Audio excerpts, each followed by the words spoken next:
Bismillahirrahmanirrahim. Assalamu alaikum to all my dear students. Welcome to Commerce World by Safar Faruddin. Second year की accounting series हमारी continue है और second year की accounting में आप हम लिक्विडेशन का जो टॉपिक है उसको हम कैरी ऑन कर रहे हैं और ये टॉपिक अब आहिस्ता आहिस्ता जो है वो अपने एंडिंग स्टेजेस के ऊपर है। सो लेट्स स्टार्ट करते हैं आज का टॉपिक। और आज का आपको एक बहुत इंपॉर्टेंट चीज समझानी है जो कि अक्सर जो है सवाल जो है वो पास पेपर्स में आए हुए हैं, 5 ईयर्स में आए हुए हैं। तो उसको जब आप सॉल्व करेंगे तो आपको फिर डेफिनेटली बहुत से स्टूडेंट को इस टॉपिक में बहुत इशू होता है और वो अक्सर परेशान रहते हैं कि किस तरीके से हम इस टॉपिक को जो है वो सॉल्व करें। तो आज का टॉपिक जो मैंने आप लोगों के लिए सेलेक्ट किया है वो है लिक्विडेशन समरी। कि पार्टनरशिप लिक्विडेशन में अक्सर ये सवाल जो है आपको नजर आता है कि किसी भी बिजनेस को लिक्विडेट करते वक्त आपने एंट्रीज बनाना तो सीख ली है, लेकिन उसकी जो एक टैबुलर रिप्रेजेंटेशन होती है, एक टेबल बना के आपने अपनी तमाम एक्टिविटीज को जो है वो शो करना होता है और दिखाना होता है। तो how to prepare a liquidation summary at the time of liquidation of business, ये हमारा जो है वो आज का टॉपिक होगा। और साथ ही साथ मैं आपको इसकी जो एंट्रीज है उसका भी आपको जो है वो एक रिवीजन करा दूंगा। तो ये दोनों टॉपिक फिर एक साथ ही जो है वो कंप्लीट हो जाएंगे। सो एक बहुत ही आसान तरीके से और एक बहुत ही इफेक्टिव तरीके से मैं आपको लिक्विडेशन समरी बनाऊंगा और बनाना सिखाऊंगा। और ये मेथड आपको अक्सर बुक्स में नहीं मिलेगा, अक्सर जगहों में नहीं मिलेगा। जो दूसरे टीचर्स हैं वो इतनी ज़्यादा इसके ऊपर मेहनत नहीं करते हैं।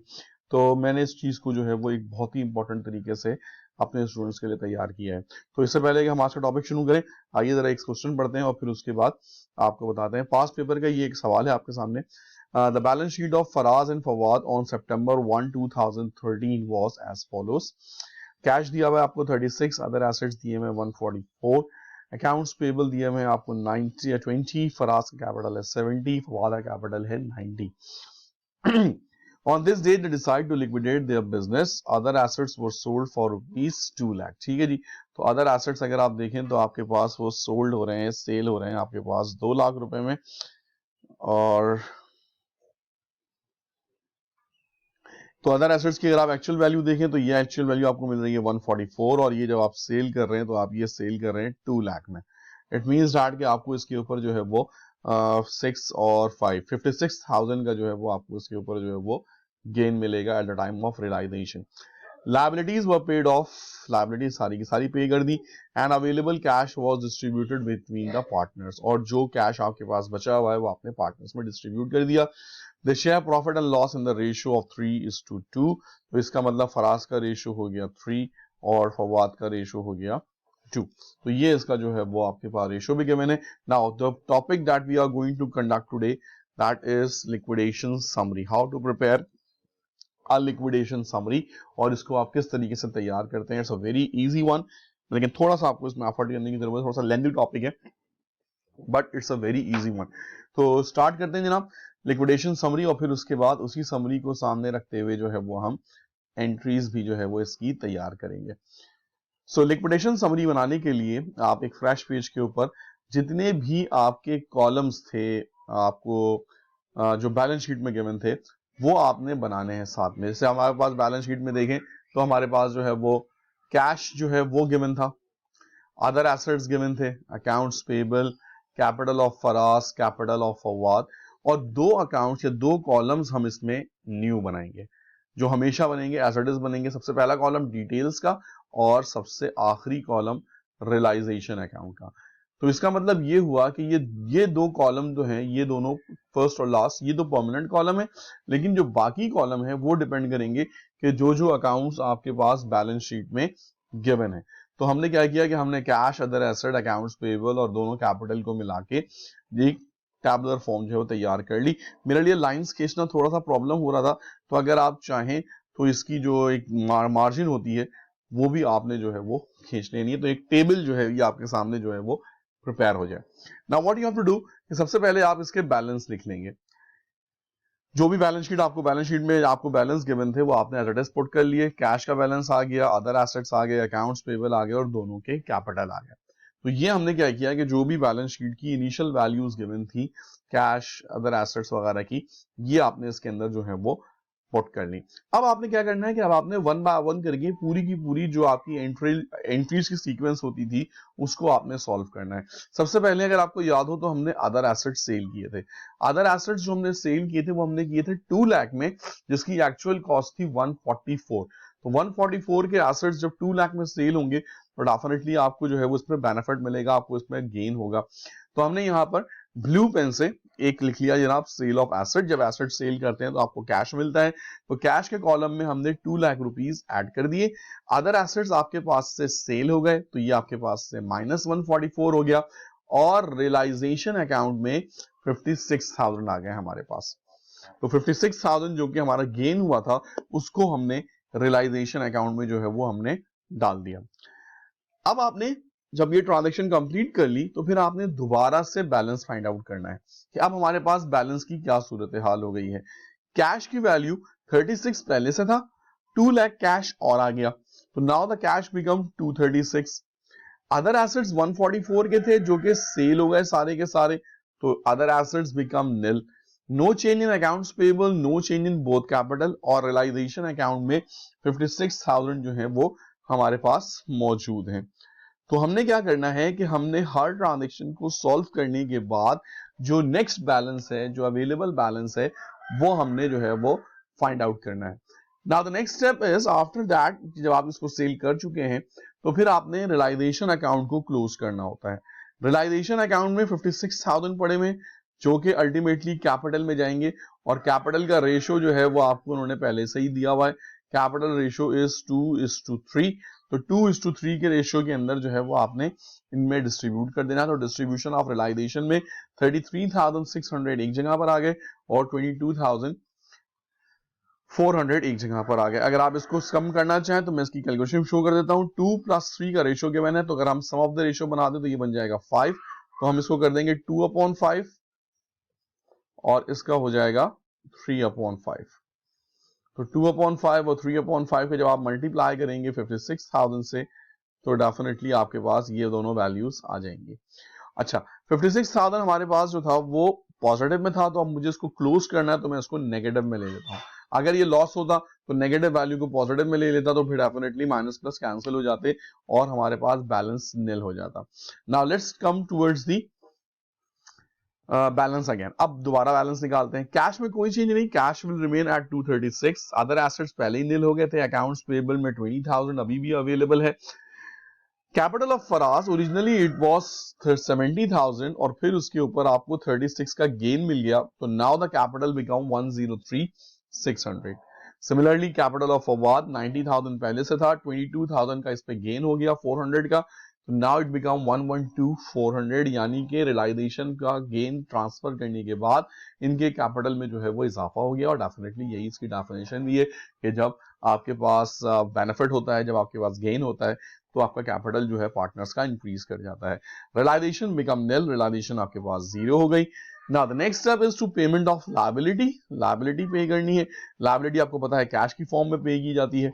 236 की लायबिलिटी थी, 236 का कैश था, जिसमें हम 20,000 की लायबिलिटी पे कर देंगे, payment of accounts payable.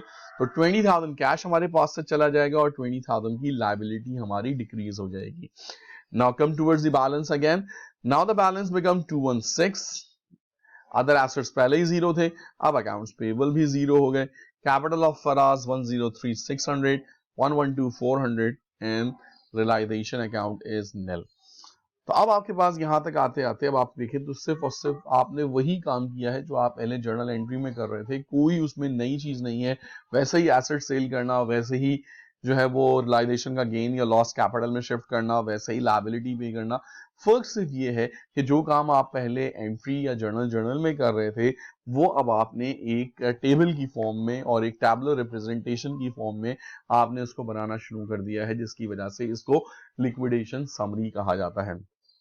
So liquidation summary is nothing but just the liquidation process in the form of columns and rows, और इसको आप एक टेबल की फॉर्म में जनरेट कर रहे होते हैं। तो इसी चीज को जो नाम दे दिया गया एक्सक्यूज मी, वो आपका जो है वो लिक्विडेशन समरी का दे दिया गया। Now the next part is very simple. अब आपको बताइए कि आपने क्या करना है। अब आपने कैपिटल की सेटलमेंट करनी है। 1,03,600 रुपए फराज को देने हैं और 1,12,400 रुपए फवाद को देने हैं। तो हम क्या कर रहे हैं जनाब, इन दोनों को जब ऐड करते हैं 1,03,600 और 1,12,400 को, तो इन दोनों का जो सम आ जाता है दैट इज 216,000। ठीक है जी। तो जो भी आपने अमाउंट पे करनी है अब आप उनको पे कर दीजिए। तो हम यहाँ पे लिख रहे हैं पेमेंट टू पार्टनर्स। आपके पास थोड़ी सी जगह ज्यादा होगी रजिस्टर में, तो आप ये पूरे पूरे सेंटेंस लिखिएगा और अगर हो सके तो इसको रजिस्टर का जो एक डबल साइडेड पेज होता है जिसमें आमने सामने पेपर होते हैं उसको जो है वो कंप्लीटली डिटेल में बनाइएगा ताकि एक अच्छी प्रेजेंटेशन जो है वो सामने आए। सो अब आपने 216,000 का कैश हमने पे कर दिया, 103,600 यहां से चले गए, 112,400 यहां से चले गए। बहुत से स्टूडेंट यहाँ पे मिस्टेक करते हैं कि कैश को भी रेशियो में डिवाइड कर देते हैं।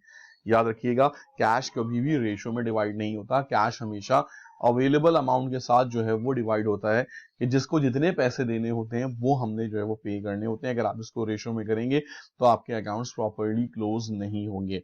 सो यहां पर अब आप जब बैलेंस निकालेंगे फाइनल बैलेंस, तो आपका फाइनल बैलेंस जो है वो निल हो जाएगा। दो बातें आपने करनी है, ब्लू और ब्लैक पेन का इस्तेमाल करना है। बैलेंस लिखने के लिए ब्लैक पेन यूज करें जैसे मैंने कर रहा हूं, और ट्रांजैक्शंस को रिप्रेजेंट करने के लिए ब्लू यूज करें या वैसा वैसा कर दें जैसे भी है, लेकिन चेक करने वाले को नजर आए कि क्वेश्चन में फ्लो कैसा हो रहा है, क्वेश्चन किन किन स्टेप से होकर गुजर रहा है। बहुत से टीचर्स ऐसा करते हैं कि वो हर ट्रांजैक्शन के बाद बैलेंस नहीं निकालते, वो ट्रांजैक्शन करते चले जाते हैं और साथ साथ जो है वो विदाउट बैलेंस जो है वो उसको सॉल्व करते चले जाते हैं, जिसकी वजह से प्रेजेंटेशन थोड़ी सी अजीब सी हो जाती है। तो रिकमेंड ये किया जाता है कि आप हर स्टेप करने के बाद बैलेंस निकालते चले जाएं, क्योंकि ये कोई जर्नल या कोई लेजर या कोई बुक तो है नहीं। It is your own presentation जिसकी कोई भी जो है वो प्रॉपर फॉर्मेटिंग नहीं है। ये आप अपने इंटरनल कंट्रोल के लिए और इंटरनल रिप्रेजेंटेशन के लिए बनाते हैं, तो इसके लिए कोई फॉर्मेटिंग की जरूरत नहीं है। तो फॉर्मेट जितना इजी होगा, जितना एक्सप्लेनेबल होगा, उतना ही चेकर के लिए असाइन करने के लिए आसान होगा। So that is basically called the liquidation summary. अब इसी चीज को आप जर्नल की फॉर्म में देख लीजिए, कोई नई चीज नहीं है, वही चीज है। कैश ले लिया, रियलाइजेशन अकाउंट ले लिया, अदर एसेट ले लिया, रियलाइजेशन अकाउंट को क्लोज कर लिया कैपिटल में इन द रेशियो 3:2 के, फिर आपने अकाउंट्स पेबल पे किए और फिर डेफिनेटली लायबिलिटीज और कैपिटल लायबिलिटीज पे करने के बाद आपने कैपिटल की सेटलमेंट कर ली। तो ये आपके पास जो वर्क बन गया, ये आपके पास बन गया आपका जर्नल का। नाउ एक सवाल आपको होमवर्क के लिए दे रहा हूं, it's a very different question और आई होप कि आप इसको करेंगे, सॉल्व करेंगे। ये भी पास पेपर का एक सवाल है। In the process of the dissolution, XYZ partnership, non-cash assets were sold for 50,000 and related gain or loss on realization resulted in debit to capital account। याद रखिएगा कैपिटल अकाउंट में डेबिट हो रहा है रिजल्ट, तो इसका मतलब ये हुआ कि आपको सोचना पड़ेगा कि आपको लॉस हो रहा है या गेन हो रहा है। Of partners X, Y and Z, और ये कितना कितना डेबिट हो रहा है, 12, 9 और 9,000। आपसे कहने पहले बात तो ये बताएं, डिटरमाइन द गेन और लॉस, कि आप पहले बता रहे हैं कि गेन हो रहा है या लॉस हो रहा है, पहले तो ये बताइए। फिर उससे कहना है कि आपका ये जो रेशियो हो रहा है, यानी जिस रेशियो में डिस्ट्रीब्यूट हो रहा है, इसकी रेशियो बताइए कि ये क्या रेशियो है। Determine the profit and loss as per capital ratio. और फिर उसके बाद ये कह रहे हैं कि जो एसेट सेल हुए हैं उनकी ओरिजिनल बुक वैल्यू क्या थी जो कि आपने सेल किए हैं यहाँ पे। तो इसको जरा सा आपने समझ के करना है क्वेश्चन। तो it's a very important past paper का सवाल है। अगर कोई क्वेश्चन हो तो कमेंट सेक्शन में पूछ लीजिएगा, मैं आपको इसको वहां पर भी एक्सप्लेन कर दूंगा। So that will be the end of the today's class, today's lesson number 8। अब हम आहिस्ता आहिस्ता इसके एंडिंग प्रोसेस की तरफ बढ़ रहे हैं। लिक्विडेशन समरी का एक सवाल आपको और कराऊंगा एंड देन उसके बाद फिर आपको जो इसके लास्ट के कुछ एक दो यूनिक क्वेश्चंस हैं वो करा के इंशाल्लाह 2 से 3 लेक्चर और लगेंगे, तो लिक्विडेशन का जो हमारा टॉपिक है ये भी कंप्लीट हो जाएगा। इससे पहले आप formation, division of retirement, division of profit and loss और रिटायरमेंट को मैंने आपको बहुत डिटेल के अंदर करा दिया है। तो जो स्टूडेंट्स यहाँ पर इसको वीडियो फर्स्ट टाइम देख रहे हैं, तो एंड के ऊपर अभी आपको यहाँ प्लेलिस्ट का सेक्शन मिल जाएगा, उसमें जाइए और फॉर्मेशन से लेकर अब तक चैप्टर नंबर 4 की एंड आ रही है। और मेरा पूरा प्लान है कि इंशाल्लाह आपको आपके एग्जाम से पहले जो जून में जो है वो शेड्यूल है, जून 2022 में, उससे पहले आपको इसकी कंप्लीट प्रिपरेशन जो है वो सेकेंड ईयर अकाउंटिंग की करा दूंगा, ताकि अगर आप अपने कोचिंग में, अपने कॉलेज में कोई भी लेक्चर मिस कर गए तो आपको इंशाल्लाह कहीं और जाके उसको सीखने की जरूरत नहीं होगी। So keep watching commerce world by sir Farooq Adeel. First year second year commerce की कंप्लीट गाइड आपको इंशाल्लाह इस चैनल पर मिलती रहेगी। Thank you very much. Allah हाफिज एंड टेक केयर।